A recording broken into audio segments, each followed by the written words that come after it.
my name is Darshpal Singh, I'm Jacob Theodore. and we're Curry Masla. I came to America in 2011, and I learned America is a really fast-paced country, but there's no fast-paced Indian food. So this makes us runs us to our first problem: no fast casual Indian restaurant. The second problem is other fast food chains are unhealthy. For example, McDonald's and Burger King. The third problem is Indian food takes too long to cook. For example, when you go to an Indian restaurant, it takes 40 minutes for your food to be served, and when you cook at home, it takes 2 hours to cook food at home. Our solution: the fast casual Indian restaurant, Curry Masala. Here's our in-store process. It is similar to Chipotle. You come in, you pick your bowl or roti is like a burrito. You pick your rice, protein, veggies, or Indian sauce. It takes 1 minute and 37 seconds to customize your bowl. This is the restaurant layout. You simply follow the arrows, go down the serving line, and customize your meal to your liking. You can choose from a wide variety of vegetables, proteins, etc. And it just allows for a fast and simple transaction. Here's our online process. It is similar to in-store process. You customize your bowl online. It takes 10 minutes for your order to be complete, and it's delivered through Grubhub, DoorDash, and Uber Eats. Keeping our menu small allows us to keep our costs relatively low. We've accounted for our costs to be right around $7 per meal, allowing us to have a $9 profit per meal or a 57% gross margin. Here's our store goal we set up for ourselves for our first location in Corning, New York. We're averaging around 300 meals per day is our goal, which will allow us to make $1 million in gross profit. Our competitors are anything in the rice bowl industry. For example, Chipotle or Rachel's, the Mediterranean food. We don't have direct competitors, but the closest one we can find is Cigarette Indian Barbecue. It is founded by Jagat Parekh. He has 2 locations in New Jersey. The competitive advantage we have over him is that our menu is going to be limited, simple, which will make it fast. The market size. The fast food industry in the U.S. is a $330 billion industry as of 2022. And as you can see from the chart, it's just continuing to grow. Currently in the U.S., there's over 80,000 casual Indian restaurants, but 0 of which are labeled as fast casual or fast food industry. Fast casual and fast food are typically lower price, faster service.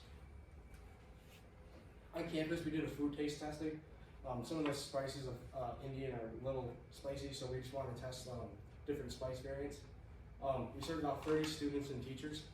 Some of the comments were spice level was perfect, or they liked the gravy, or chicken was cooked well with a good seasoning. Our market vision: our first location is going to be in Corning, New York. Corning is a really diverse place with a lot of Indian people. It is because of Corning Indian corporations. A lot of software engineers come from India. Corning has a population of 11,000 alone, and in the 20-minute radius of Corning, the population is 52,321, and there's only one Indian restaurant in the whole 20-minute radius, and there's a big demand for another one, and we're going to fill that demand by the fast casual Indian restaurant, Curry Masala. Long-term vision. Growing to the likes of fast food chains requires growth and rapid growth. Year 1, we were intending to have our first location open in Corning, New York in 2024.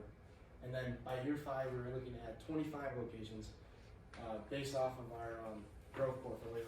And by year 10, we're looking to have 150 locations. Our team: first up, we have Ron Friedman. He's my score mentor. He helps me connect with different restaurants to get them more knowledge.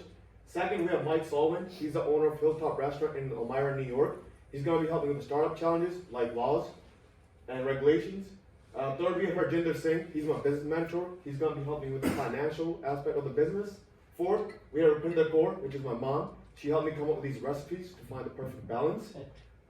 Indian food is spicy for some people, so that's the thing we really have going on. And then last but not least, we have Andrew Pimatera. He's the owner of Chick-fil-A in DPU. I did an internship with him to learn more about the fast restaurant place. And then, thank you. Let's hear it. Thank you.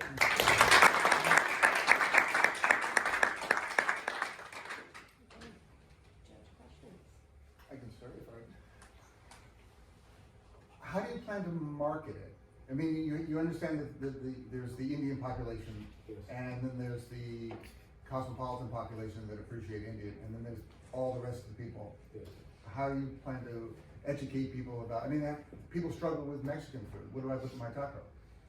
So the first thing we're doing in Corning is that we're going to definitely target the Corning corporations. to get like the word out, and that's the one way. Second is social media. TikTok's a big thing, and we can target that way. So those are the top two. It's all I would like to add on to that. It's all like a learning curve. So like just with any other like Mexican dish or other cuisines, you get to kind of learn how to like what you like and what you go to, and that's what a lot of like what Chipotle has done. It's like you go and you get the same things that you like because you know you tried them. It's just a learning experience for sure. How did you come up with the 300 bowls a day target? What do you have to back up the projections? Yep. So we did research on Chipotle, and they average from 700 to 1,000 meals per day. But we of course for starting up, that's not a real number because Chipotle is a big franchise and they already have their name built. So we wanted to like keep it low, and we picked 300 because we for sure can like based off Indian population coroning, and we can like figure out that 300 is a good number that we can for starting. How are you getting to 255 million with the number of stores like in 10 years? That seems like a really big, growth cycle with a lot of hiring that's going to be done to do that, and then there's financing. Can you give me a little more color, maybe to start about like the hiring plan as you like grow to 150 locations? Because I assume each one will probably have a set number of new folks that are running those spots. Is that correct? So this is the number that came from the year one. Of course, the number can vary depending on location. Also, the bowls per meal is gonna change too. We can definitely go bigger numbers with 300 than 300. So that's just a rough estimate we have. To add on to that, so 300 meals is our goal for Corning. We estimate we'll probably sell close to that number, the 700 to 1,000, if we're in bigger cities like Buffalo or other cities that we plan to grow into. But a lot of that just has to do with growth and rapid growth. Yeah, and our cost, like when you have 150 locations, your cost will go down. Because right now we're trying to buy the GPO method. There's one buying power with a lot of small businesses that we're using to keep our costs down. But when you have 150 locations, you can be your own buying power, which will keep the cost more down, and your revenue will go, your profit will go up. So stay on that slide. Talking about locations, restaurant business is a lot about real estate. I didn't see details about that. Do you plan to own it, rent it, lease it? Have you had conversations around that? First, our plan is to own our own restaurants, Okay. and that way. So buying real estate in 2024. That's a business in itself. Yes. We have a lot of friends in business, real estate. Can you go to the slide where you mixed burrito and roti? I'm just wondering, is that not this one, the one before? Yeah, burrito. Is that like your name or is that a spell typo? That's not a small type. That's a typo? Yeah. Okay, got it. I thought it was a cool name. I thought maybe you can trademark it. No. Roti is what Yeah. people eat, not burritos. Burritos, that's just a typo right there. Okay, got it. Yeah.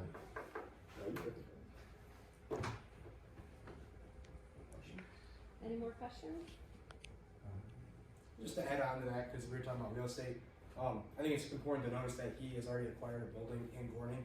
So our first location is already, I wouldn't say fully funded because we still have to equip it and stuff to build a restaurant, but the first location is already acquired.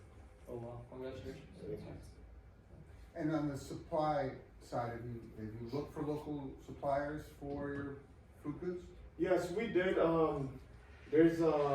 There's a company that I'm working with, and they have their own equipment that you can lease out, but you have to buy products from them, and that way there's like. So that's one method we're using, but we're also we're working with Michael Hickey. He's a chairman at Bonus, and he's helping us connect with different restaurants, different people. Food suppliers. Food suppliers, yes. Since you said you have a location, what's like the cost to get a location going? So the one we bought now was $80,000, and we don't need too big of a space. We just need something Chipotle size, and Corning's not that expensive, so that really like helped us out, and we just got to renovate a little bit. Are you going to use the Indian diaspora market to locate your next shops, or are you going to identify where Indian folks are living to know where the next ones are going, or are you going to look at the population, or how are you deciding where the growth is? So there's a lot. The main target is The world, wow, the world's your oyster. Great. yeah.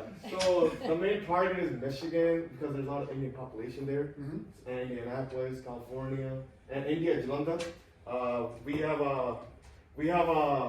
I have friends there, and they want to open this restaurant there too, but we're just waiting on some things, and so that's. Yeah. And I think like a lot of the big part is moving into Indianapolis and Detroit. It's just kind of like a pipeline of the eastern coast, and there's a huge Indian population in Detroit. Good job, guys. Good job.